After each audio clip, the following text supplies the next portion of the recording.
Wir sind Manu und Thiago mit Big Shrek, unserem Expeditionsmobil, auf großer Reise Richtung Süden.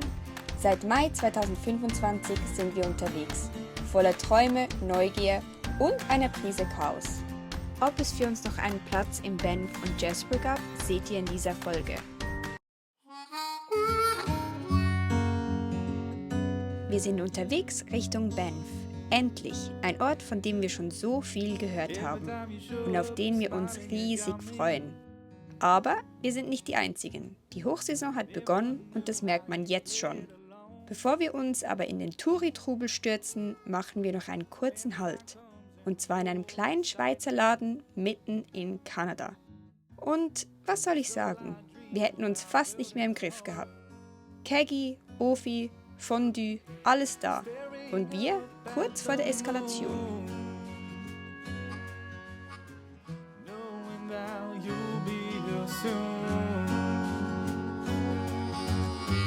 Thank God I have you as mine.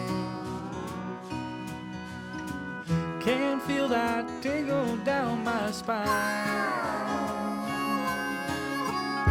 You kick off your shoes, but you're not in a hurry. Sing as you walk and jumping up in the air. You hold me tight and say that you love me. Every thought that I have just got blown away. Staring up at the moon, knowing that you'll be here soon. Thank God I have you as mine. Ja, hallo. Hallo. Was machen wir hier? Wir haben uns nach drinnen verzogen, weil hier draußen ist alles voll. Auf den ganzen Parkplätzen haben wir keinen Platz. Jeden einzelnen Platz, den wir angesteuert haben, ist komplett voll. Jeder einzelne Viewpoint, bei dem man irgendwas sieht, ist komplett voll.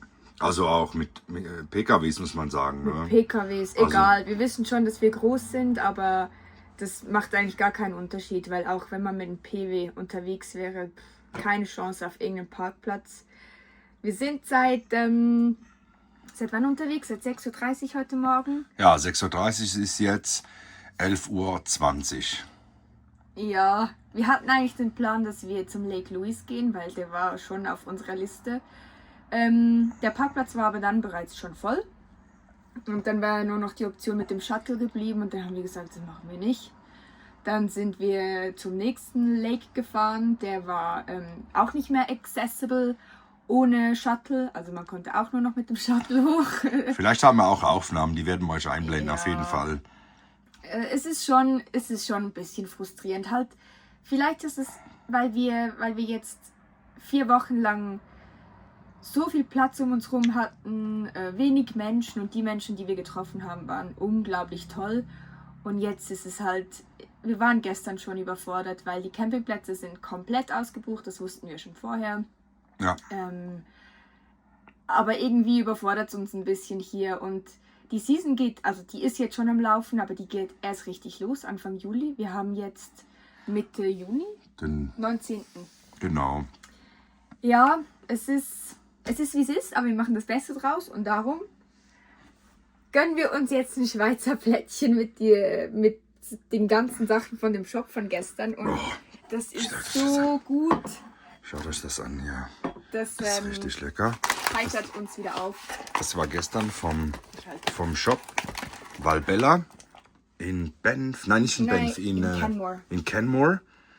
Und da haben wir schon berichtet darüber. Und die sind richtig lecker. Ja, ich weiß nicht, ob ihr das kennt. In der Schweiz ist das ein Riesending, Landjäger. Landjäger, ja. Und das ist gepökeltes Fleisch, jetzt nicht unbedingt das Gesündeste vom Gesündesten, aber es ist so, so gut und es erinnert uns jetzt gerade sehr an die Schweiz.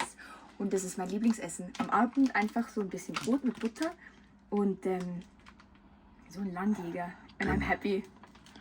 Und ich mache die gesunde Variante heute. Couscous mit Ton und Appenzeller Käse. Naja, jetzt machen wir mal Mittagspause und dann schauen wir, was der Tag noch bringt. Auf jeden Fall stürzen wir uns ins Getümmel, also wie auch immer das man das Getümmel nennen soll, und halten euch auf dem Laufenden. Bis gleich. Can feel that tingle down my spine.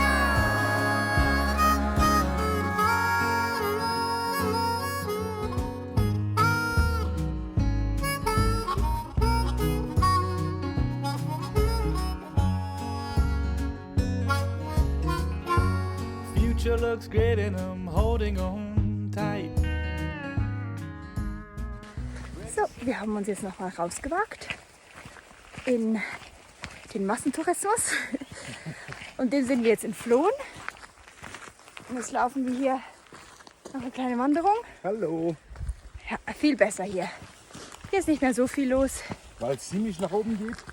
Ja, Geht da ein bisschen steiler hoch und so. Und ja, und wir sind hier doch auf wie viel Meter?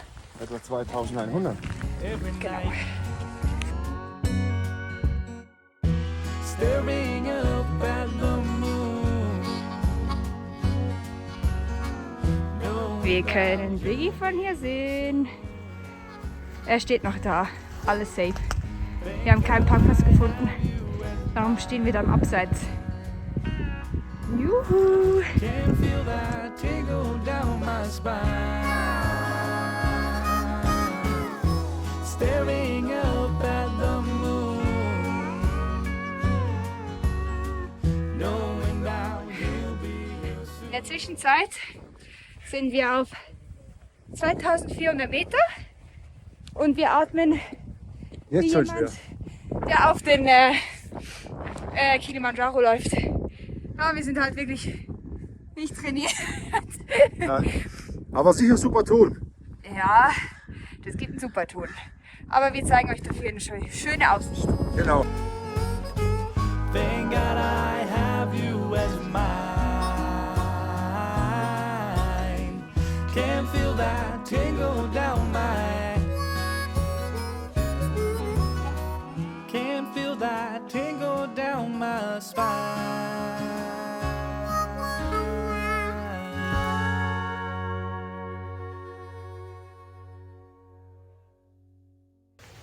Hallo Leute, We made it! wir sind oben. 2552 oder 2525 Meter. Und ich zeige euch mal, wie das hier aussieht. Kurzen Moment. Tack. Sieht gut aus, oder? Hat sich gelohnt, auf jeden Fall. Zeig mal hinter dir. Ah nee, den Berg sieht man nicht. Aber es geht jetzt nur noch hoch in den Gipfel. Ja, jetzt geht jetzt hoch in den Gipfel. Für das sind wir zu schlecht ausgestattet. Nee, sind wir eigentlich nicht. Aber Wir Thiago, haben nicht mal eine Trinkflasche dabei. ja, kein Wasser dabei. Wasser hat's hier überall. Ja. Aber der Thiago, der mag nicht mehr. Jetzt ist es wirklich so. Für heute ist gut, ne? Ja, ich bin stolz auf uns, dass wir das geschafft haben, weil wir sind wirklich nicht trainiert. Und das als erste Wanderung war schon heftig. Ja, unten war gemütlich angeschrieben. 2,3 Kilometer und hast du nicht gesehen und See anschauen und Viewpoint. Und dann haben wir uns gedacht, nach 1,5 Kilometer zum ersten Viewpoint, haben wir uns dann gedacht, ja okay, los geht's, Attacke. Ja. Und dass das so hoch geht, wussten wir gar nicht. Haben auch kein Internet mehr, nix hier.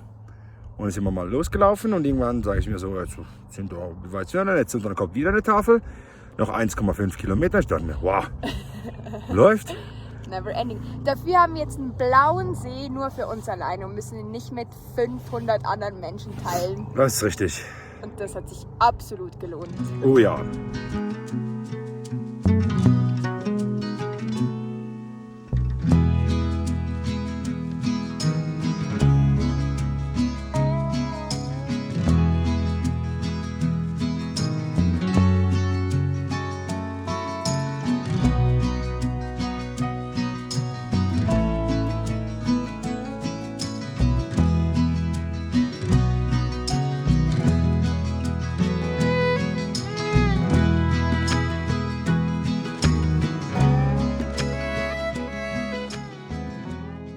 Unsere Wanderung haben wir erfolgreich und voller Eindrücke hinter uns gebracht, ohne zu ahnen, was nur wenige Kilometer weiter gleichzeitig passiert ist.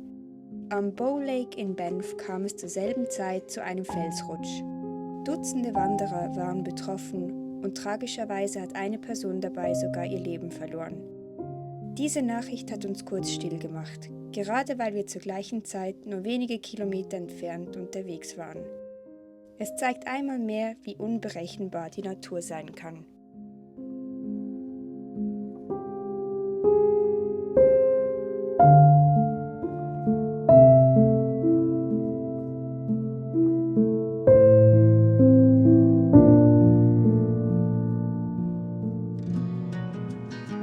Nachdem bei allen anderen Seen sämtliche Parkplätze komplett überfüllt waren und wir ja bekanntlich nicht gerade zu den kleinsten gehören, wagten wir unser Glück bei den Tacklecaw Falls. Doch der Weg dorthin, den mussten wir uns nervlich erstmal verdienen.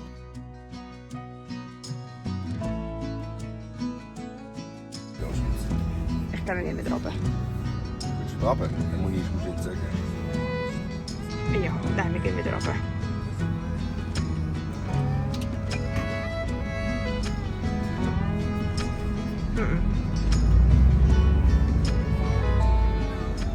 Das sind die zwei schlimmsten gewesen.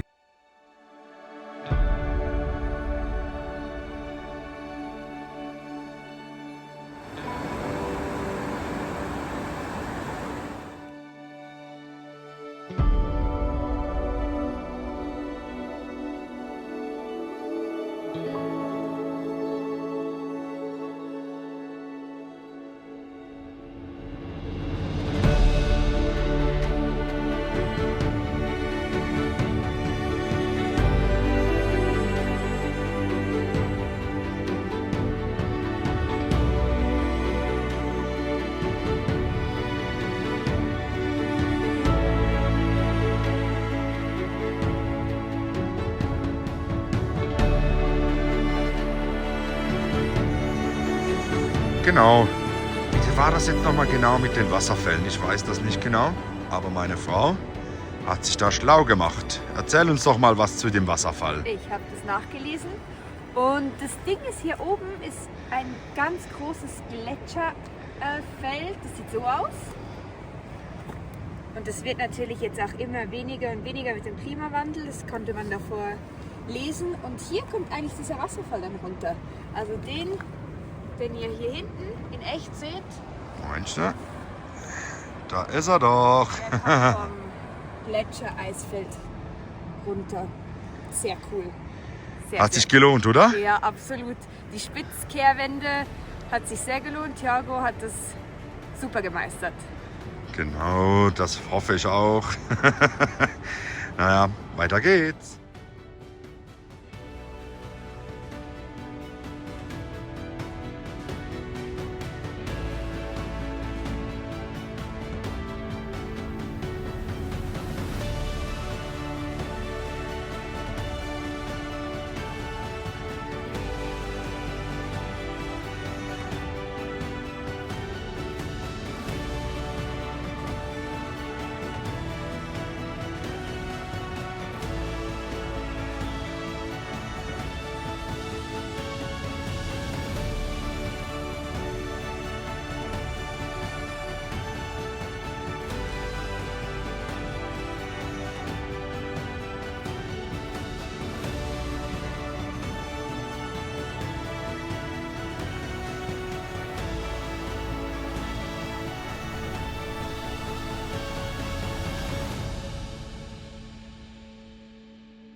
These hands of mine have got some stories to tell.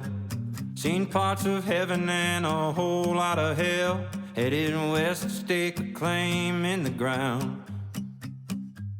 I got as far as Cripple Creek that night.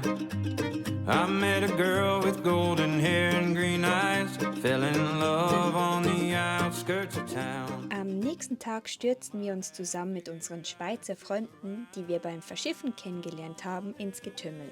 Ziel Lake Louise. Wie war's? Regen, Menschenmassen. Schaut am besten selbst. Don't treat her right. I'm gonna love and live and kill and fight.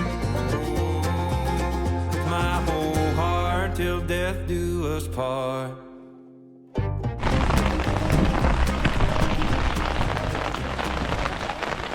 Hallo! Wir genießen heute den Lake Louise. Bei schönstem Wetter. Warte mal, ich zeige euch das natürlich.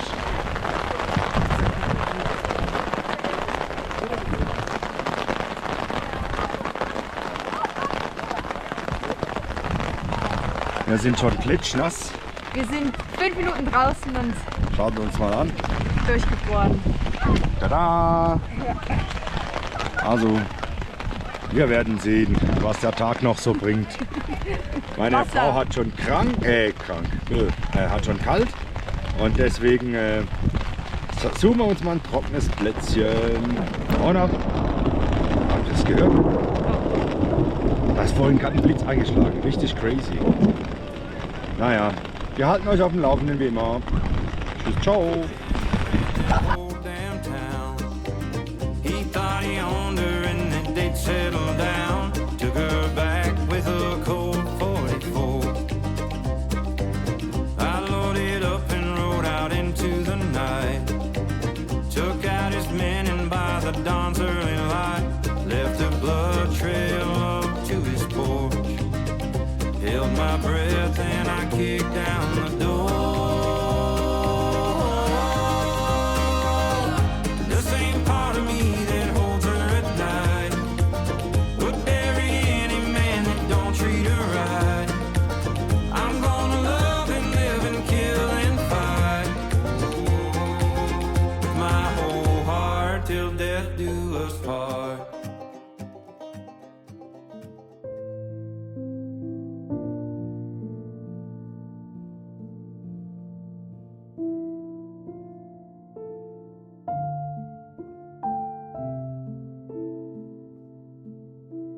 Nachdem wir Banff etwas überfordert vom ganzen Trubel hinter uns gelassen haben, machten wir uns auf den Weg Richtung Jasper über den Icefields Parkway, eine der schönsten Panoramastraßen der Welt. Doch unterwegs durchquerten wir riesige Flächen, die 2024 den Waldbränden zum Opfer gefallen sind. Kilometerweit nur verbrannte Stämme und schwarze Erde. Ein Anblick, der hängen bleibt.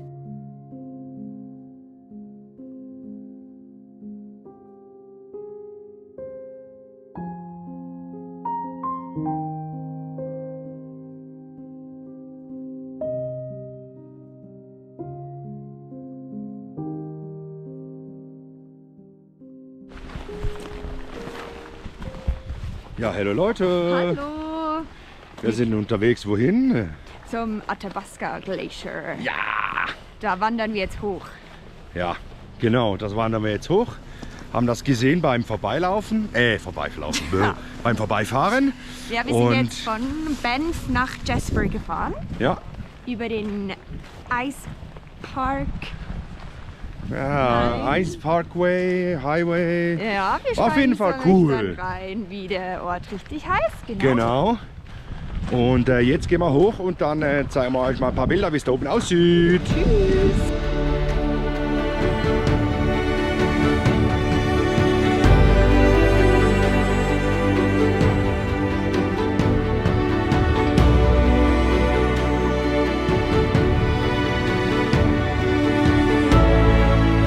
Hallo Leute, wir haben es geschafft.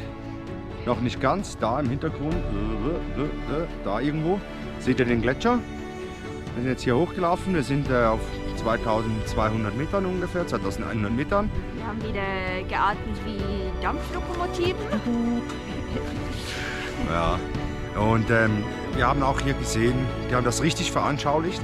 Sieht richtig gut aus mit den, also gut, Man sieht die Jahreszahlen, wo der Gletscher jeweils im jeweiligen Jahr stand. Das können wir euch sicher einblenden.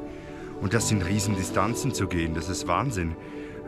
Und das ist echt beeindruckend und somit auch irgendwo durch sieht man hier, wie sich das Klima verändert, weil der Gletscher geht immer weiter zurück.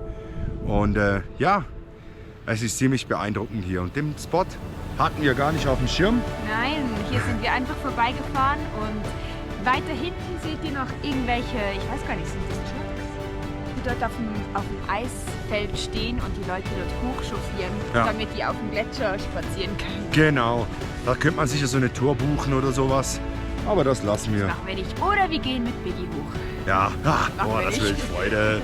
Nee, ich glaube, wir laufen jetzt mal noch ein bisschen vor hier rundherum und nehmen euch noch mal mit und zeigen euch noch ein paar Bilder von dem Gletscher hier. Gell? Bis gleich.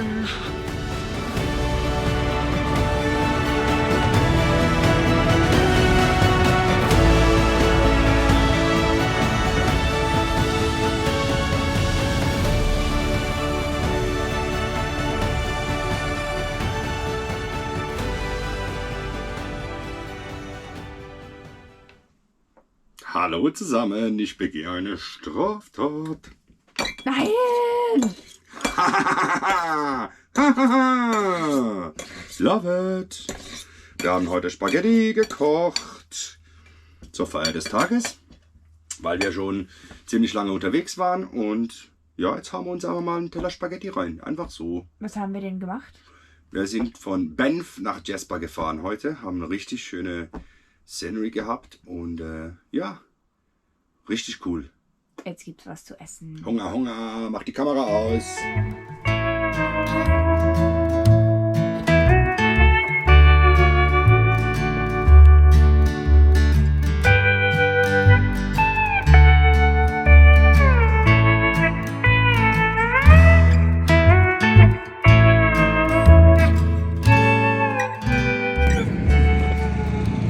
Ich glaube, mein Taxi kommt.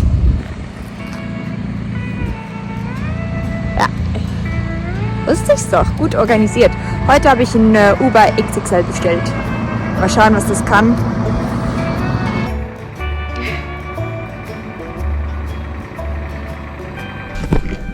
Hallo Leute! Hallo Leute, welcome to Jasper!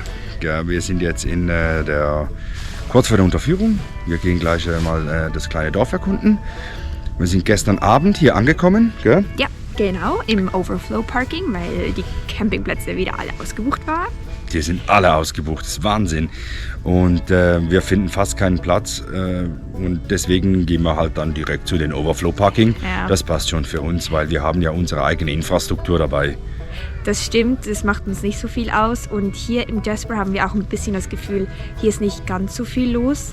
Halt wahrscheinlich auch, weil der Park nicht mehr so aussieht wie vor ein paar Jahren. Ja, ist richtig krass. Wir machen da mal ein paar Bilder rein oder ihr werdet das sicher im Video sehen, wie das aussieht. Das ist richtig traurig von den Waldbränden vom letzten Jahr hier. Das ist Wahnsinn, was das für einen Schaden angerichtet hat. Ja. Ja, wir haben schon gedacht, dass da einiges abgebrannt ist, aber dass es so heftig ist, hätten wir niemals gedacht. Also hier ist wirklich die Campingplätze, da steht kein Baum mehr, also da steht schon noch ein Baum, aber der sieht aus wie ein schwarzer Zahnstocher. Ja, sind alle aus wie schwarze Zahnstocher. Ja, es ist echt heftig und viele Trails sind noch nicht offen, bekannte Trails. Und jetzt gehen wir mal ein bisschen ins Städtchen oder ins Dörfchen. Jetzt gehen wir da ins Dörfchen rein, genau, und machen vielleicht noch ein paar kleine Besorgungen, weil wir langsam low on food sind und schauen uns das Ganze ein bisschen an und nehmen euch natürlich mit.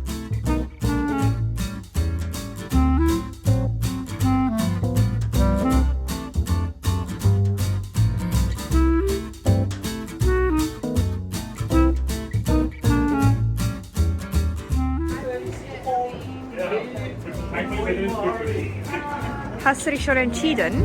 Nein, ich habe mich noch nicht entschieden. Es hat so viel Auswahl, aber es sieht richtig lecker aus.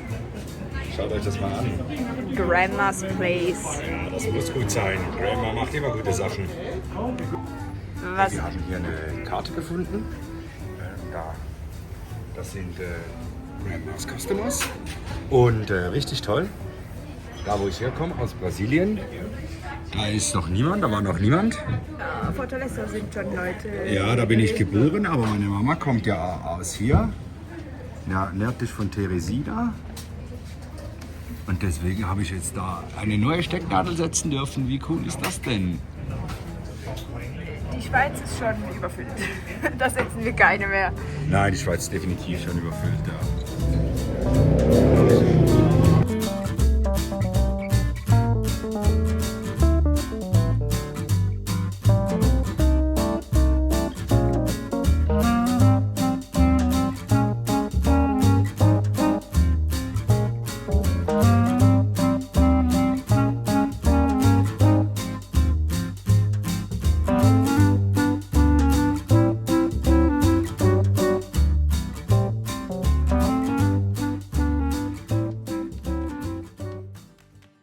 Wart ihr schon mal in Banff oder Jasper?